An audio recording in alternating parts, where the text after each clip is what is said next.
जय श्री राधे, जय श्री कृष्णा। आप सभी भक्तों को श्री कनक प्रेम पद गोसेवा हॉस्पिटल आप सभी भक्तों का हार्दिक अभिनंदन करती है, स्वागत करती है, वंदन करती है। प्रभु से कामना है कि आप सभी स्वस्थ होंगे, मंगल होंगे, दीर्घायु हों। आज मैं आपके पास बहुत सुंदर प्रसंग लेके आया हूँ, एक बार जरूर अवश्य सुने। एक राजा रहते हैं, वो अपना राज्यसभा में बहुत सुंदर विस्तार करते हैं। तो एक दिन उनके मन में आता है कि मैं एक नृत्य का आयोजन करूं, सभा मंडप में एक नृत्य का आयोजन करूं। और जब वो नृत्य का आयोजन करते हैं तो अपने गुरुदेव को भी इनविटेशन देते हैं कि आप भी आइएगा। और जो नृत्यांगना बुलाते हैं वो बहुत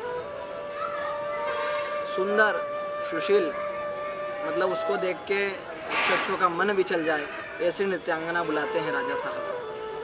तो जब गुरुदेव को इनविटेशन देते हैं वो, तो राज्यसभा के मंडप में एक कुर्सी पे गुरुदेव को बिठाते हैं, एक साइड वाली कुर्सी पे खुद बैठते हैं राजा जी, और एक राजकुमार और राजकुमारी चारों विराजमान हो जाते हैं।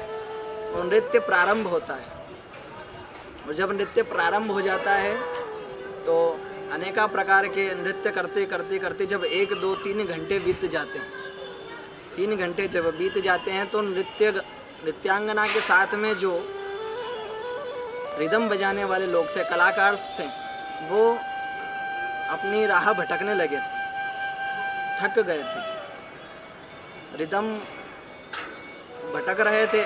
तुरंत नृत्यांगना के मन में एक विचार आया कि बहुत गई थोड़ी रही येहू बीती जाए, ताल भंग मत होइयो वरना कुले दाग लग जाए।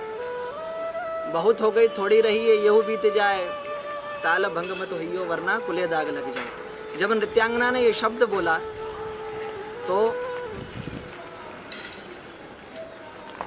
गुरुदेव भगवान थे, उनके पास में कुछ सोने की अशर्फियाँ थी। वो सोने की अशर्फियाँ उन्होंने तुरंत नृत्यांगना को दे दी। जब नृत्यांगना को दी उन्होंने, इधर से राजकुमार ने भी अपना स्वर्ण का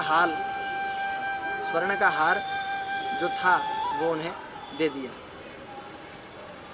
राजकुमारी ने भी अपना नौलखा हार उन्हें दे दिया।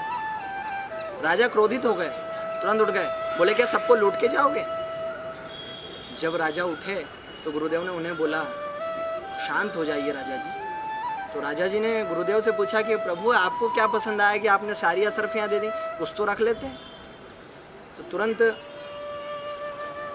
गुरुदेव ने कहा कि उसका नृत्य मुझे नहीं पसंद आया, उसके सिर्फ और सिर्फ एक चीज़ पसंद आई कि बहुत गई थोड़ी रही येहू बीती जाए, दृष्टि भंग मत होइयो वरना जीवने दाग लग जाए। गुरुदेव ने एक ही शब्द कहा कि बहुत गई है थोड़ी रही है ये बीत गई। अब जब इतना समय मैंने भजन में व्यतीत कर दिया, ठाकुर जी की सेवा में व्यतीत कर दिया, लेकिन अंत समय अंततोगत्वा मैं तेरी बात में आकर इस राज्यसभा के मंडप में इस नृत्य को देखने आ गया, तो उसके एक शब्द मुझे बहुत अच्छा लगा कि बहुत गई थोड़ी रही ये बीत जाए और दृष्टि भंग मत होइए वरना जीवने दाग लग जाए। जब गुरुदेव की बात को सुना तो उन्होंने राजकुमार से पूछा कि राजकुमार तुम्हें क्या अच्छा लगा, तुमने क्यों अपने स्वर्ण की माला को अपने गले से निकालकर उसे दे दिया? तुरंत राजकुमार बोलते हैं कि मुझे राजा बनना और आपको वैराग नहीं आ रहा है। मेरा आज का प्लान ये था कि ये नृत्य खत्म होगा सभा मंडप से तो तुरंत मैं आपकी रात्रि को एक तलवार लेकर आपकी मृत्यु कर दूंगा। और जब ये विचार आया, लेकिन इसका एक शब्द मुझे बहुत अच्छा लगा कि बहुत गई थोड़ी रही येहू बीती जाए और दृष्टि भंग मत होइयो वरना कुले दाग लग जाए। कि अंततोगत्वा मुझे राजा बनना ही है, अंततोगत्वा मुझे राजा बनना ही है, तो क्यों ना मैं थोड़ा इंतजार करूं। जिस प्रकार से धैर्य धारण करने से बल मिलता, उसी प्रकार से मैंने सोचा कि अंततोगत्वा आप जिस दिन भी इस राज्यसभा को छोड़ेंगे उस दिन राजा मुझे बनना है। तो उसने मुझे पितृ हत्या से, अपने पिताजी की हत्या से उसने मुझे बचा दिया, ये मुझे अच्छा लगा, इसलिए उसे मैंने स्वर्ण की माला दे दी। राजकुमारी से पूछा कि तुम्हें क्या अच्छा लगा? तो राजकुमारी ने बोला पिताजी आपको मेरी उम्र का जरा भी ख्याल नहीं है। मेरी उम्र बीती जा रही है, मैं नव यौवना से वृद्धावस्था में आ जाऊंगी, जब मेरा विवाह करेंगे आप? तो उसके मन में विचार आया कि ऐसा क्यों?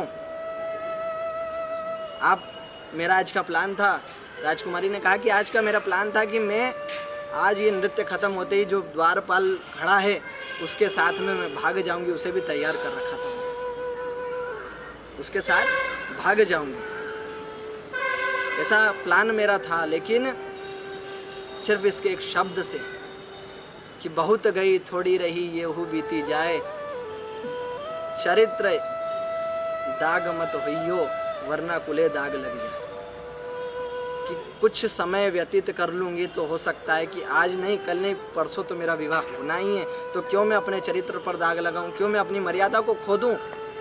क्यों अपनी मर्यादा को खोकर मैं अपने पिता और पुत्र और अपने परिवार पे उस दाग को लगने दूं?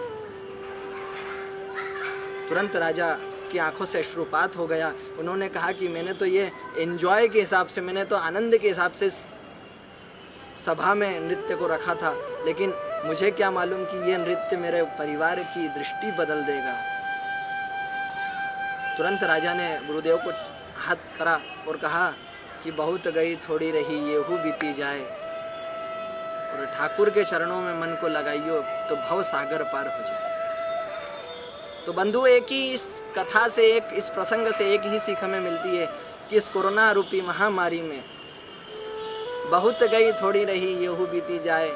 जब इतना समय हमने निकाल दिया है तो कुछ समय और, लेकिन हम जिस प्रकार से नृत्यांगना ने अपनी दृष्टि को, हमारे जीवन में भी एक नृत्यांगना जैसी एक स्त्री आएगी जो हमारी राह को, हमारे कर्तव्य को भटकाने की प्रयास करेगी, कोशिश करेगी, लेकिन हमें हमारा राह भटकना नहीं है। हमारे जीवन में हमें एक गुरुदेव रखना है, और गुरुदेव कौन? वो बुद्धि, वो दोहा कि बहुत गई थोड़ी रही ये हु बीती जाए,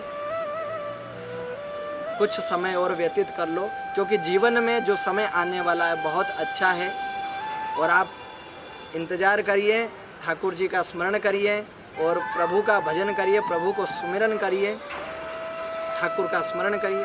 श्री कृष्ण गोविंद हरे मुरारी, हे नाथ नारायण वासुदेवा, श्री कृष्ण चंद्र भगवान की। राधे राधे बोलना।